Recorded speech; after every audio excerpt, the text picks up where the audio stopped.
Eccoci qua amici della Muay Thai, buongiorno. Allora, oggi trattiamo di un argomento molto banale che mi è stato richiesto, però che poi risulta molto interessante, che è quello della corda, dell'esercizio di saltare la corda. Anzi, scusatemi un attimo. Alessandra, ti metti qua per favore? Ci sono due tipi di corde, quella che vedete, Ignasi sta saltando la corda thailandese e Alessandro sta saltando la corda tradizionale, quella del pugilato. Adesso io vi dirò quello che penso io secondo la teoria thailandese, ovviamente, che è una teoria empirica giudicata sulle credenze e sull'esperienza dei thailandesi. Poi, come sempre, chiederò il parere scientifico al professor Giuseppe Cimadoro, come sapete docente universitario a Londra, che ci darà la parte poi più importante, che è la riprova scientifica se le cose che pensano i thailandesi, che insegnano, sono delle puttanate o se invece hanno un fondamento scientifico, come io mi auguro. Quello che diciamo noi in Thailandia, la scuola thailandese, quello che dice è questo, che la corda fatta con la gomma, quindi quella pesante che sta facendo Ignasi, quella fatta con la gomma col tubo, anzi ve la faccio vedere, che è questa, con i manici di legno, che è proprio quella originale, quella fatta thailandese bene, lavora sia sul movimento delle gambe, ma soprattutto sul core, sulla parte del corpo, quindi indurisce il corpo, indurisce le braccia e ha una funzione utile non soltanto per il movimento, quindi per il footwork, ma anche per il clinch e per tutto il resto, quindi irrobustisce il corpo, anche perché è un lavoro continuativo e quindi è fondamentale, è uno degli esercizi fondamentali della Muay Thai. Io credo, noi al Seven Muay Thai concentriamo più su quello che sulla corsa lunga, perché la corsa lunga che molti camp fanno noi l'abbiamo praticamente abolita, non facciamo mai più di 6 km perché siamo fermamente convinti, anche grazie all'aiuto del professor Cimadoro, che questo crea più danni che benefici. Facciamo una corsa, comunque oggi l'argomento è della corsa vi rimando al prossimo video, così facciamo step by step. Quindi tornando al discorso della corda, è molto importante, noi facciamo almeno 15 minuti consecutivi, la consecutività è molto importante, perché per esempio adesso arriverà Royce, che ho svegliato alle 3 ma non è ancora salito.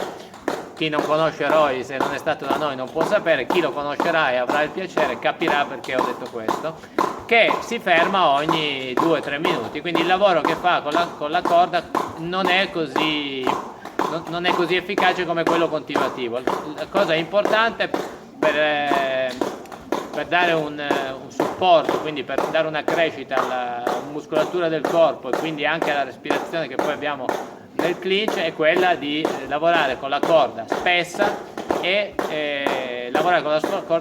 continuativamente per almeno 15 minuti. Mentre la corda sottile, quella che sta facendo Alessandra, è ottima per il pugilato, dove invece è molto importante avere un footwork. Il footwork è molto importante, quindi il movimento delle gambe, il saltello è molto importante. Nella Muay Thai si saltella molto poco, anzi si sta prettamente giù. Royce!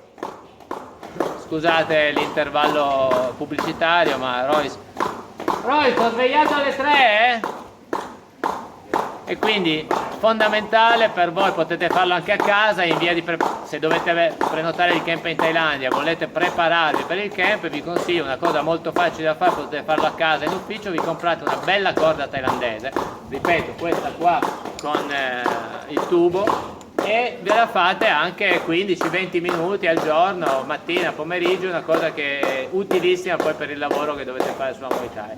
È utile anche per i polpacci, perché comunque il lavoro pesante, la corda è anche più pesante e quindi il peso sui polpacci non è eccessivo, ma comunque è maggiore e più funzionale. Beh, che dire, vi rimando al prossimo argomento. Se qualcuno ha delle richieste, come sempre le faccia. Per favore iscrivetevi al mio canale, non guardate solo i video, non siate pigri e iscrivetevi. Viva la Muay Thai, a presto, ciao! Ciao Roberto, ciao ragazzi. Oggi l'argomento è il salto della corda. Intanto vorrei precisare subito che non esiste la corda farang o la corda thailandese, quindi corda pesante, corda leggera, semplicemente esiste la corda per saltare.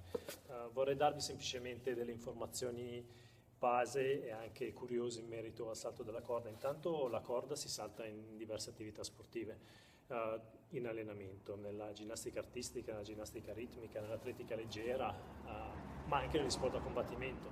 Nella Muay Thai in particolare tradizionalmente si salta la corda pesante, e la corda pesante ovviamente per logica, anche senza nessuna evidenza scientifica, tende a enfatizzare il lavoro muscolare delle spalle, quindi se lo scopo è quello di migliorare la resistenza delle spalle, del cingolo omero-scapolare, probabilmente usare la corda pesante ha dei vantaggi. Ma la cosa più curiosa è che si possono manipolare delle variabili quando si salta la corda che permettono di spostare l'attenzione su diverse qualità fisiche.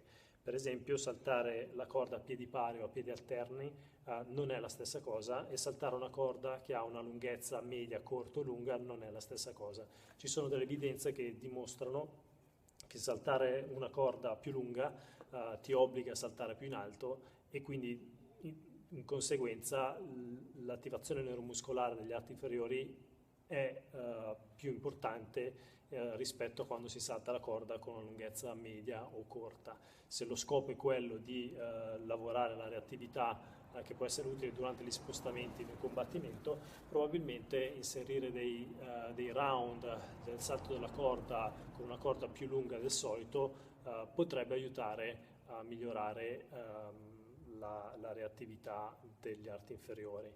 Tra l'altro, in uno studio molto interessante si è comparato l'uso di una corda alla fine di un riscaldamento rispetto a delle esercitazioni pliometriche che vengono effettuate dopo il riscaldamento, e si è visto che la corda permetteva di facilitare la performance delle esercitazioni pliometriche, probabilmente perché l'attivazione neuromuscolare indotta dal salto della corda facilita poi, per delle ragioni di coordinazione e di attivazione muscolare, la performance di salti, balzi, eccetera, eccetera. Un'altra cosa interessante è anche il modo in cui si salta la corda, a piedi pari o a piedi alterni. Adesso, da un punto di vista coordinativo, da un punto di vista dell'apprendimento, si può discutere se è meglio saltare la corda a piedi pari, a piedi alterni, eccetera, eccetera. Ma da un punto prettamente fisico, da un punto di vista metabolico, saltare la corda a piedi alterni ha un costo energetico minore di saltare la corda a piedi pari. Quindi, se lo scopo fosse quello di migliorare la resistenza utilizzando la corda come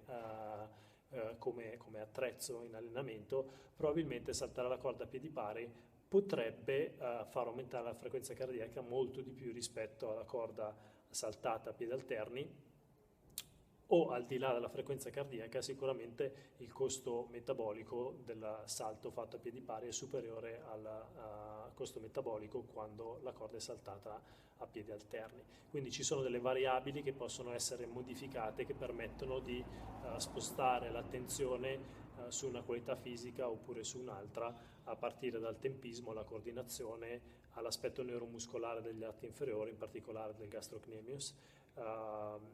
E penso che sia fondamentale per un allenatore tenere conto di queste variabili che possono essere modificate in base alle necessità, al bisogno dell'atleta.